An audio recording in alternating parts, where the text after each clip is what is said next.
кантип айырмалай алышат? Жалган менен чынды өзгөчө бул саламаттык сактоо жагына алып караганда. Канча врач болсо ошончо ой бар да. Бирөө мындай дейт, бирөө мындай дейт, бирөө мындай дейт.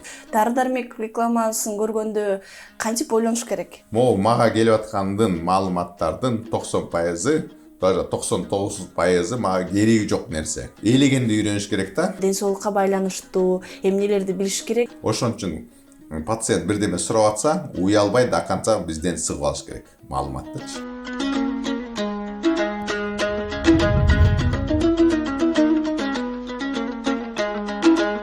Саламатсыздарбы көрөрмандар жана угармандар, сиз Медиа Элек подкастынын кезектеги чыгарылышын көрүп баштадыңыз. Бул жолу биз дезинформация, жалган маалыматтардын коомдук саламаттыкка тийгизген таасири тууралуу сүйлөшөбүз. Бүгүнкү подкасттын коногу медицина илимдеринин кандидаты, уролог Нурбек Моңолов. Убактыңызды бөлүп биздин подкастка конок болгонуңузга сизге ыраазычылык билдиребиз. Анан алгач эле айтсаңыз, дезинформация, жалган маалыматтар коомдук саламаттыкка, негизи эле ар бир адамдын ден соолугуна кандайча таасирин тийгизиши мүмкүн?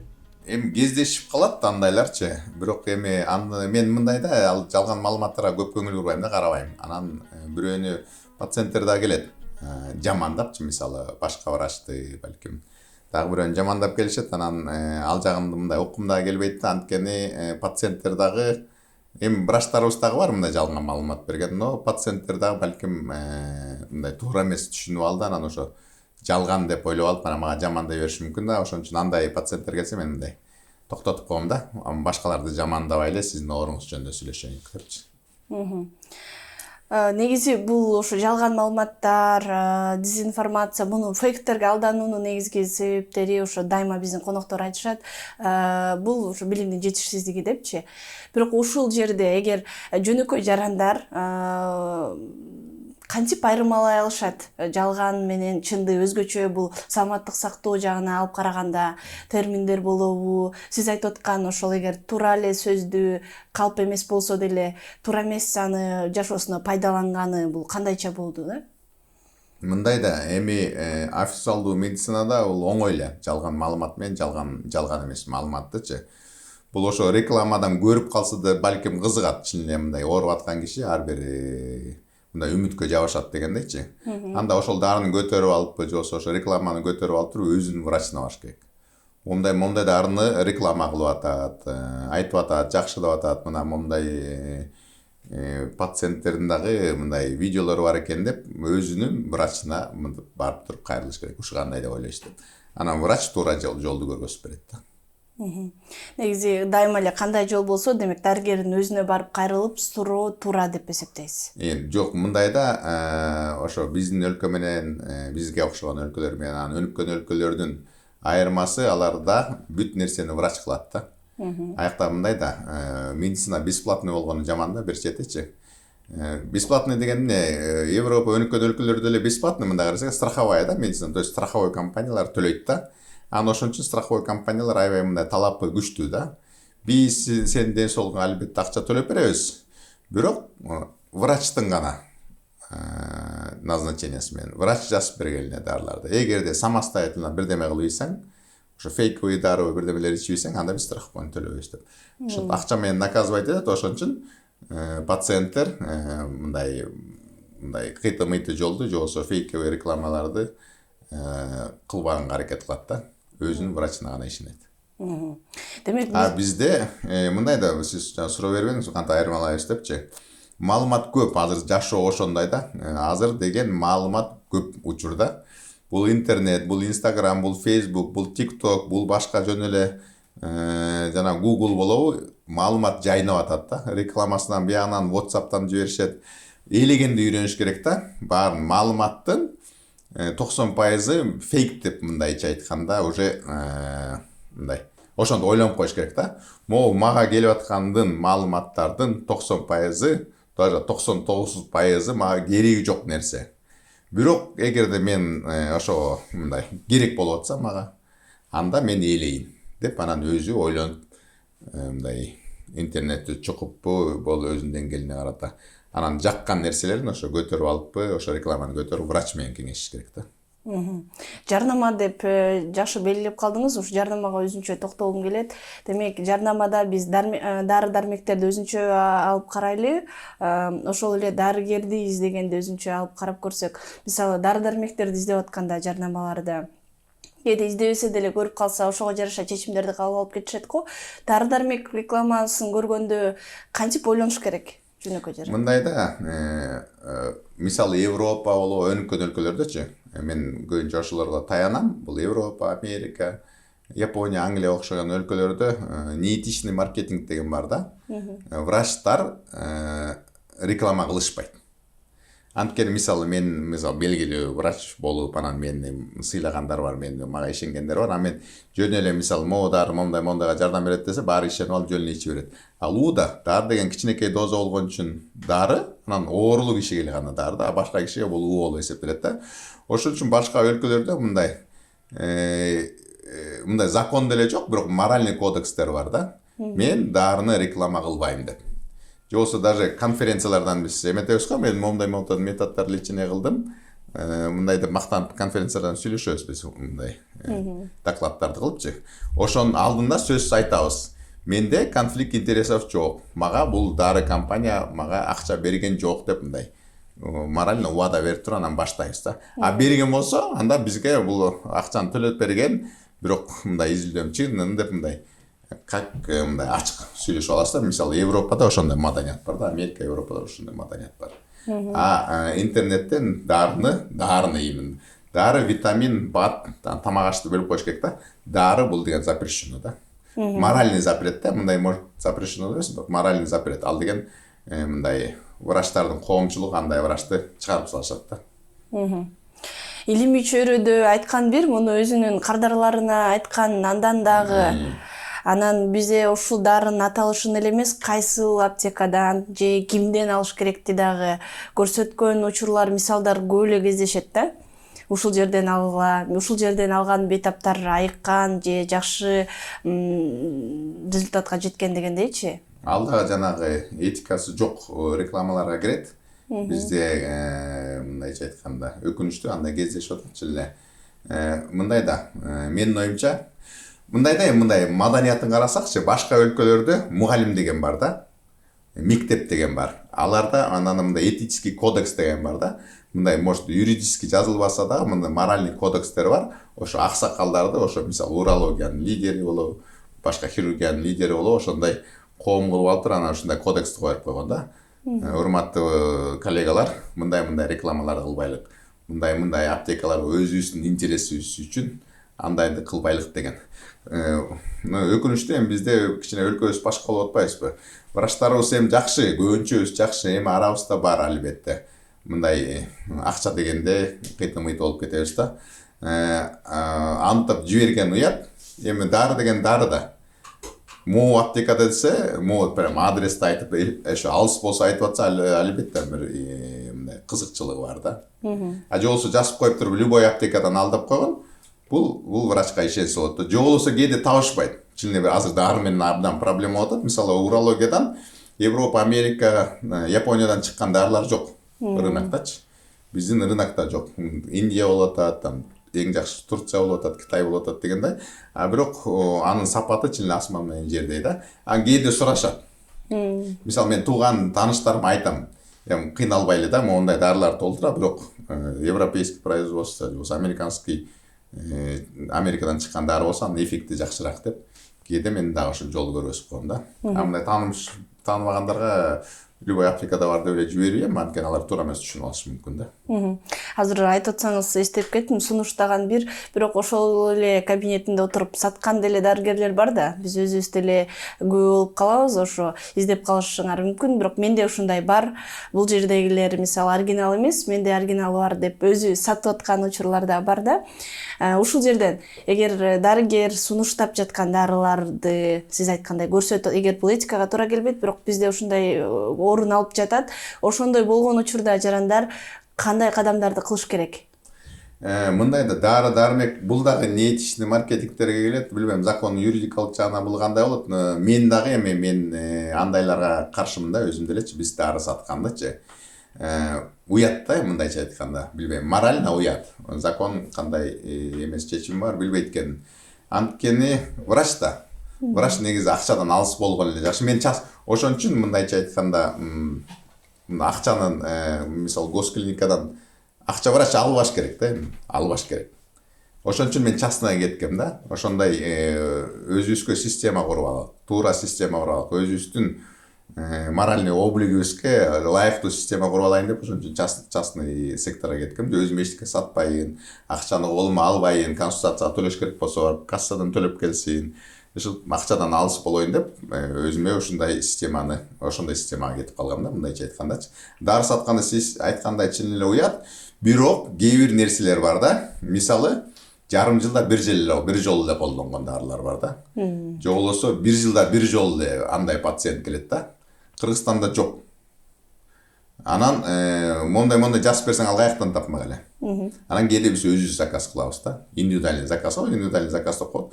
Ол пациентке мисалы жыныс мүчөгө бир протез деп коебуз. Ал мисалы жарым жылда балким бир келиши мүмкүн. Аны бир дагы фарм компания алып келбейт да. Анан өзүбүз Турция болобу, Япония болобу, Европа болобу заказ кылабыз да. Анда мындайча айтканда ошондой мамиле кылыш керек болуп калат да. Бул мындай закон менен регулированный же нерегулированный, но бир жылда бир жолу өтчү товарды бир дагы фарм компания албайт. Анда башка бул суроо дегендечи.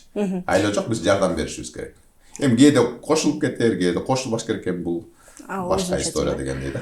Ооба, дарылар боюнча түшүнүктүү. Ар бир дары эгер мындай оорубай жаткан адамга деген жакшы болду. Дары боюнча бүттү.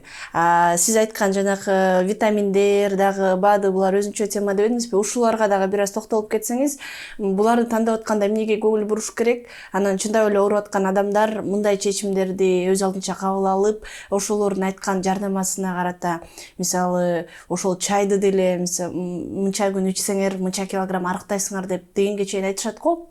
Ошолор канчалык туура? Бул учурда кандай кылыш керек? Жок, мындай да, БАД деп коет, мындайга бөлөчү.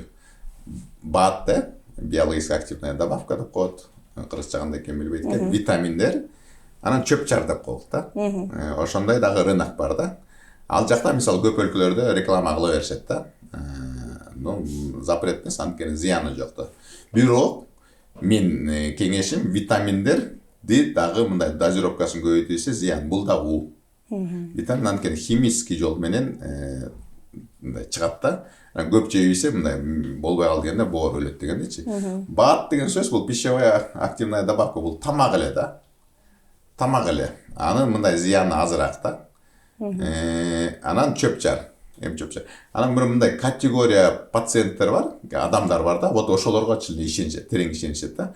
Аларды ичпе десең деле болбой, баары бир мындай рекламадан көрүп алып өзүнө мындай психологически өзүнө жакшы сезип калышабы, баары иче беришет да. Ошондо дагы мындай да, БАДты көбү жамандай беришет. Эмне үчүн жамандай беришет? Анткени биз врачтар дагы күнөөлүүбүз, ошо медицина менен заниматься этип аткан коомчулук дагы күнөөлүү. БАДты биз дары катары мындай сата баштаганбыз да. Могу БАД да, ал чын эле балким суставтарга жардам берет, витамин жоготат, бирдеме кылат да.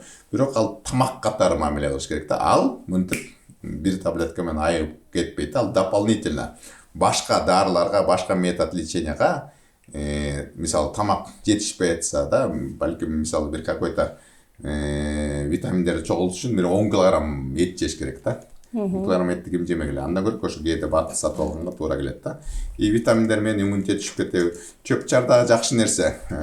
Аларда деле кээде доказательный база бар. Эми зыяны жок да, ошон үчүн аларды мындай рекламалай берсе болот да. Ооба. Реклама. Бирок момундай да, бул волшебный таблетка көрбөш керек. Дары катары эң негизгиси ушу үчөөнүн тең дары катары көрбөш керек. Бул вспомогательный нерсе, башка дары, башка метод леченияларга жардамчы. Жардамчы катары кириш керек да. Ооба. Жана өзгөчө ушуга ишендириш үчүн алар мындай жыйынтыктарын кошуп айтып жатышат да, Мисалы 3 күн эми азыраак, кичине мисалы мынча убакыт ичсеңер, мисалы 10 килограмм таштайсыңар, же дагы бут ооруп аткан бутуңуз басып кетет деген сыяктуу сөздөрдү айтып атышпайбы? Ал манипулятивный реклама деген эми өзү максаты ошол да. манипулятивный сөздөрдү кыска убакытта тандап алып басып кетесиңер деп. Чын эле басып кетет, балким. Бирок может 1 жылдан кийин, может 2 жылдан кийин. Анан жанагы башка нерселерди болгонсо балким. Бирок ага ишенбеш керек. Ушу менен эле айып кетет дегендерге ишенбеш керек да. Кээде ден соолук үчүн болот. Баары жакшы. Бирок эми ичкиси келип атат, эми ооругусу келбей атат. Бирдеме жазып койчу дешет да. Анан ошондой бааттарды жазып коебуз. Дарыгер, бирок дарыгердин көрсөтмөсү жок, ошо рекламанын айынан азгырылгандарга кеңеш айтсаңыз, кантип аныкташ керек? Мындай кантип ошол учурда сынчыл ой жүгүртсө болот? Мындай да бул волшебный таблетка десе ишенбеш керек да. Ушундан айып кетет десе ишенбеш керек. Мындай ар бир оору бир эле метод менен дарыланбайт да. Бул деген көп методдор. Балким физиотерапия, балким хирургия, балким чын эле дары, балким капельница, ошонун баарын кошуп, анан кеңеш жөнүндө ошонун баарын кошуп турган бир жыйынтыкка келиш керек да. Жөн эле могу таблетканы ичип койсоңор айып кетесиңер деген десе, анда буга уже ишенбеш керек да. Кандай ойлойсуз, мындай жарандар, жөнөкөй жарандар эмне үчүн ошо ден соолукка байланышкан жалган маалыматтарга көбүрөөк ишенип, батыраак чечимдерге барышат? Мына мен бирден айтпай калдым, айтып койчу. Баат деген бул дополнительный тамактан мындайча айткандачы. Бирок баатка дары кошуп кээ бирөө сатат да. Ошондой мошенничество бар да, мындайча айткандачы. Баат да бул тамак, бул зыяны жок нерсе да. Бирок ошо баатка дары кошуп коет. А эффекти моментальный. Айтат да, аны же айтпайбы? Эми айтпайт да. Баат деп сатат. Бирок аякта химический элемент бар да. Ошон мен мисалы мошенничество деп эсептейм да. Андайлар көп, эми религиозный кишилер таарынбасын. Мен урологмун да, жана мечеттин айланасында көп жана бал, варенье, дагы бирдемелер сатат. Ошо жыныс мүчөнү жакшыртат үчүнчү. Ошонун практически баарында силденафил бар да. Деген бул деген химический элемент, чын эле ошо кан жүгүрткөнчү, аны көп ичкен зыян да. Ичсе дагы аны деген кандай силденафил келип атат. Ошо таблеткаларды сатып алды, мисалы бир таблетка эң арзаны балким 20 сом. Ошону мынчалык балга, вареньега майлап туруп салып коет. Аны 1000 сомдон сатышат, 500 сомдон сатышат. Анан эффект болот да. Чын эле бул жакшы экен, жок варенье жакшы экен, жоксо чөптөрдү кошуп коет, чөп жакшы экен деп элдер алып беришет да. Ошону мен байкадым да. Ошо мындай көбүнчө, к сожалению, жана мечеттин айланасында сатат да. Ошо именно ошо только урология жактан жыныс проблемалар жетчү. Ушул эле жерден мындай бизде ар кайсы учурга жараша бир актуалдуу болуп турган жалган маалыматтар дайыма болуп турат. Учурда көбүрөөк кайсыл маалыматтар мындай көбүрөөк тарап атканын байкайсыз элдин арасында? Жок, мен маалыматтарды деле аңдыбайм, мен өзүм алектим дегенчи, бирок ошо мен уролог болгон үчүн ошондойлорду деле жиберип ийишет. Моякта сатып атыптыр, момундай экен, бул андай экен. Там муну ичип койсо жыныс мүчө чоңоюп кетет экен, муну ичип койсо деген там айгырдай болуп калат экенсиң деген рекламаларды көрүп алат, ошо мага жиберип ийишет да. Терең изилдей келсең, аякта химический элементтер бар да, ошо бирок чөпкө аралаштырып, бул чөп деп, бул деген баат деп, бул деген тамак деп, бул бал деп, бул варенье деп. Курамын негизи көрсөтүшпөйт экен, мен жалган айтпай эле коеюн, бирок көбүнчөсү, к сожалению, чын эле ошондой да. Балким арасында бардыр жакшы эле. Бирок жок. Жок, мен көргөндөрдөн болгон жок да, андайчы. Эмне үчүн ушундай адамдар ден соолугуна байланышкан жалган маалыматтарга көбүрөөк ишенип, ушундай чечимдерди кабыл алышат? Анткени оңой да. Оңой. Доступно дегендейчи. Мисалы, 500 сомго же 1000 сомго сатып алып, бир текшерип көр, ичип көр дейт, анан иштеп кетет, чын экен деп анан эстей берет да. Бул врачтарга кайрылгысы келбегенденби? Эми врачтар дагы азыр кымбат болуп кетпедикпи? Эми госклиникаларды бекер, мисалы, частный клиникалар эми ар бир өзүнүн оокатын кылыш керек да, анан консультацияга төлөш керек, очередке туруш керек, анализдерди тапшырыш керек. Ансыз врач жазбайт да. Бул жерден, мисалы, бир жерде турат, дүкөндөн эле барып эле, эмне, жыныстык мүчөгө, ошо берчи, ичти, бүттү. Мындай кыска мөөнөттө бир результат көрүп атат да, мындайча айткандачы. Бирок бир күнү боору өлүшү мүмкүн, бир күнү бул чоңураак көйгөй алып келиши мүмкүн. Кайталанбас проблемаларга, кайра биз восстанавливать эте албай, дарылап кала албай калгудай ошондой көйгөйлөргө алып келиши мүмкүн да. Сиз башында ушул азыр маалыматтардын көп экенин, анан анын дээрлик мындай 99% жалган дегендей, жалган деп кабыл алып, ошого жараша бир ой жүгүрүш керек. Жок, жалган деген жокмун. Мындай да, канча врач болсо ошончо ой бар да. Бирөө мындай дейт, бирөө мындай дейт, бирөө мындай дейт. Бирок сизге ылайыктуу маалымат бар да. Сизге ишеничтүү. Мисалы бирөө 1000 пациенттен ошо жыйынтыкка келген. Бирөө бир-экөөнү эле кылып алып, ал случайностьтер болушу мүмкүн да. Ошонун арасынан туурасын, жакканын, иштешүүсүн тандабаш керек да. Ушул мындай жөнөкөй жарандарга кантип айырмалаш керек экенин түшүндүрүшүңүздү каалап атам да. Мынтип ишенимдүү маалымат менен жалганды мынтип айырмалаганга бир атайын инструменттер барбы? Инструменттер болбосо деле. Бул ден соолукта бул эң негизги байлык да. Адамдын номер 1 байлыгы. Бир жерден окуп калдым да, динде деле бар экен. Көйгөйүңөр миллион болсо, 1000 болсо, ден соолук көйгөй башталса, анда баары жоголуп кетет экен да. Ден соолугуң менен эле алек болуп калат экенсиң да. Ошондой болуп калбаш үчүн доктурга эле кайрылыш керек. Рекламага мен ишенбегенди. То есть реклама ишенсең дагы бул врач жазбайынча ичпеш керек. Пациент врач жазбайынча эчтеке ичпеш керек да. Ушул маалыматтар, мындай жалган маалыматтар баары бир адамга ишенбей жүрө берип, сиз айткандай ошо өтө ооруп, айласын таппай, бир ушинтип турган учурдагы бир чечимине таасирин тийгизбеген. Ага деген чын эсен айтканда биз дагы күнөөлүү болуп атпайбызбы? Биз дагы балким кайдыгерлик кылып атабыз, балким керсейип коюп атабыз. Ошон үчүн мындай пациенттер дагы жардам бере албай атабыз, анан кыйналат да. Башка жолдорду издей баштайт да. Эмчи-дөмчү, сыйкырчы, билбейм, башка нерселерге бара баштайт. Анан ошондой рекламаларды баары бир ооруп аткан киши колдоно берет да. Муну биз запрещать эте албайбыз да. Аракет кыла берет.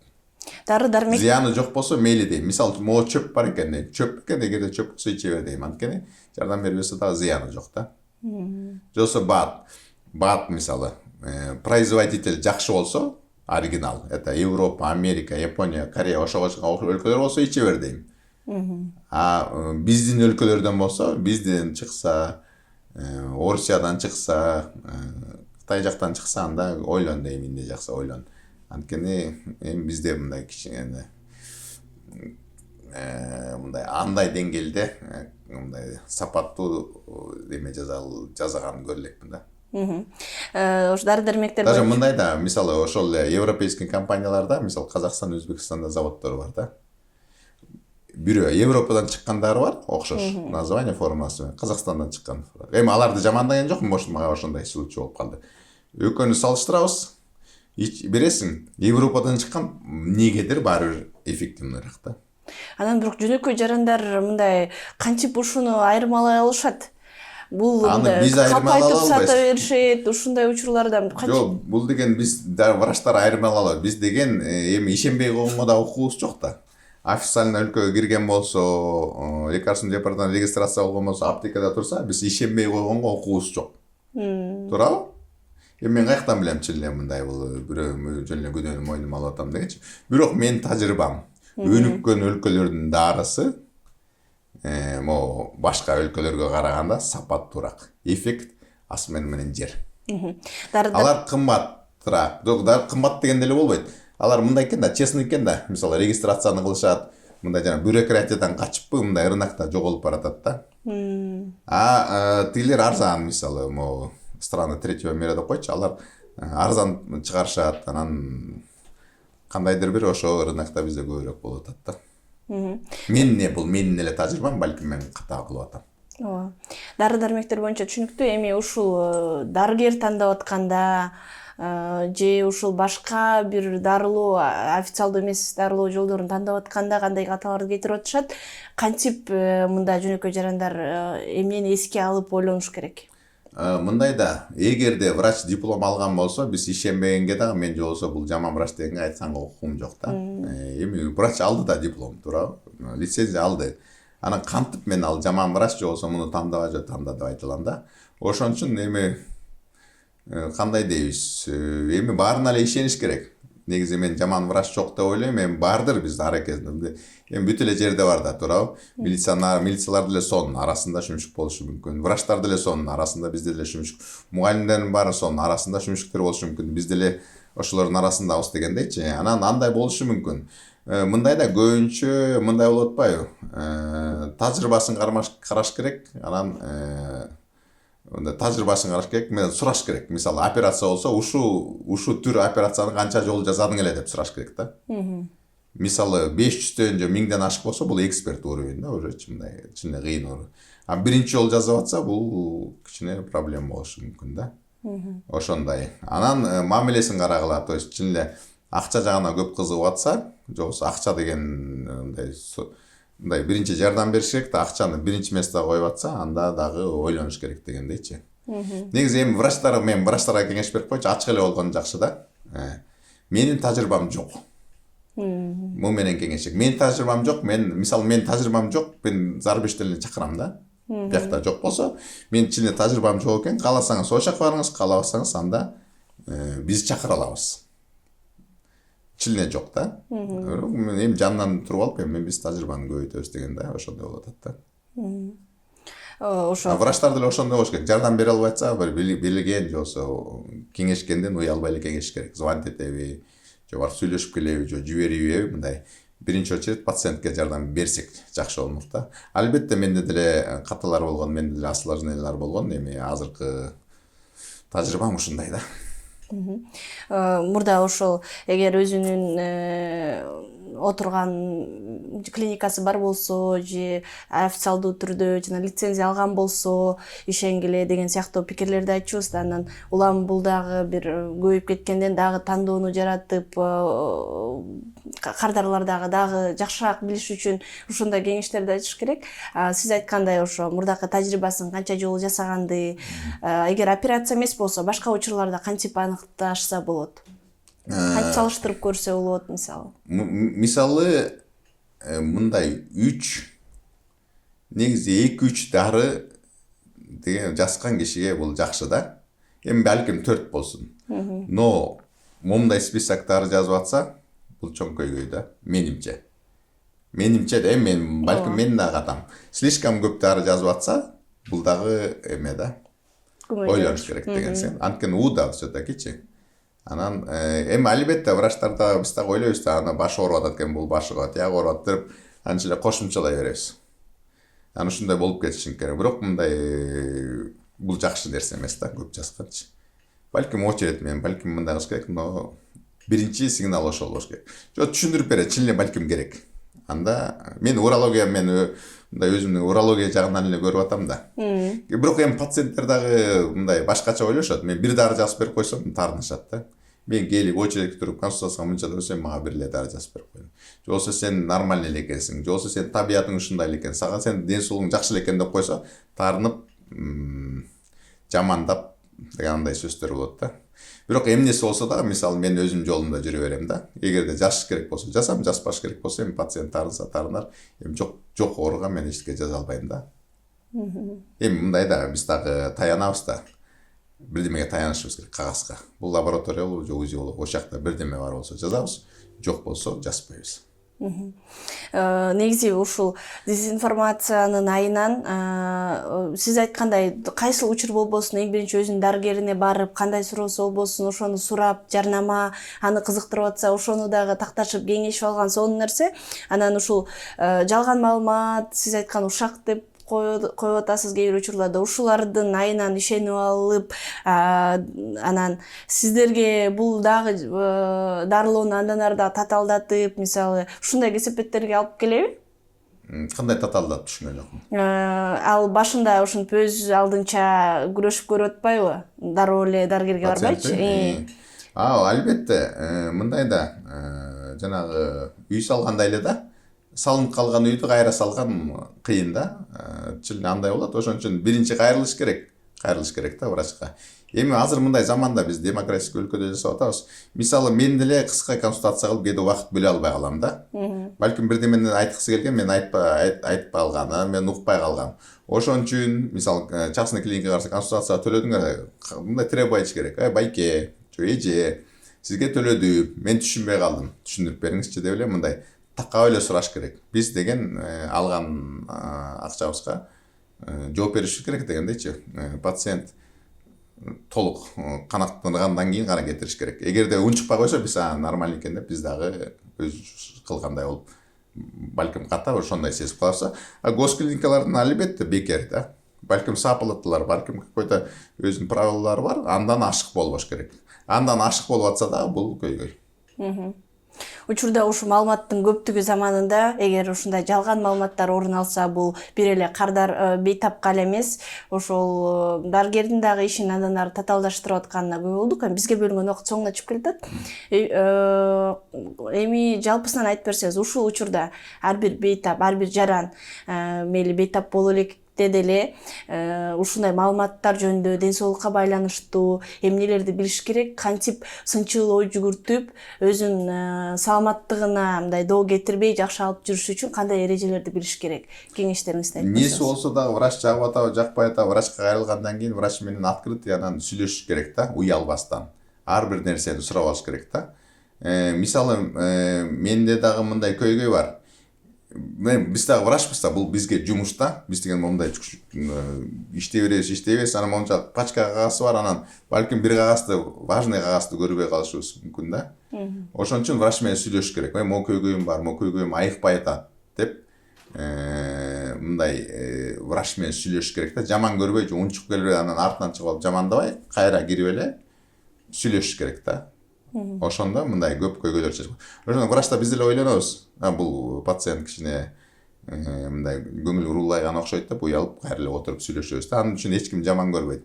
Врач биз деген мындай көп врачтар таанат, биз деле мындай официанттар деле биздин жумушчу. Биз сервис кылабыз да, биз обслуживать этебиз. Биздин жумуш ошондой. Ошон үчүн пациент бирдеме сурап атса, уялбай до конца бизден сыгып алыш керек маалыматтычы. Албетте агрессивный эмес, албетте там урушуп эмес, жамандабай эмес, анткени врач дагы мындай жабылып туруп алат, анан мындай технический жумушун кылып билсе дагы болду деп эметип коюшу мүмкүн. Мындайча айтканда врач менен жакшы мамиле түзүп алган эле жакшы да. Албетте биз жактан дагы бар мындай керсейбей, текебер болбой, биз дагы мындай жардам берүүгө аракет кылышыбыз керек да. Ушул жерде социалдык медиада, интернет чөйрөсүндө кантип алып жүрүш кереги жөнүндө да кошуп кетсеңиз. Врачтарбы? Жарандар маалыматты ээлеш керек. Азыр маалымат көп. Анан биз мындай да, бизде бул бизнес болуп калды. Бизде врачевание бүт жерде эле бизнес. Биз жана бекерчиликке көнүп калганбыз. Андай жок бул замандачы. Биз дагы өзүбүздү реклама кылып, аркасы ооруну жазабыз. Момундай оору бар депчи. Анан окуп алып эле өзүнүн оору издей беришет өзүнөнчү. Мисалы бир маалымат айтып койсом, ошо диагноз менен оорулар толуп калышат. Анткени өзүнөн издей беришет. Мындай изденбеш керек. Ооруну сезбей, маалыматты ээлегенди билиш керек. Анан чын эле көйгөй болот, чын эле ой ушу менде бар окшойт деп атса, анда врачка барып эле кеңеш керек. Самолечение менен заниматься этпеш керек да.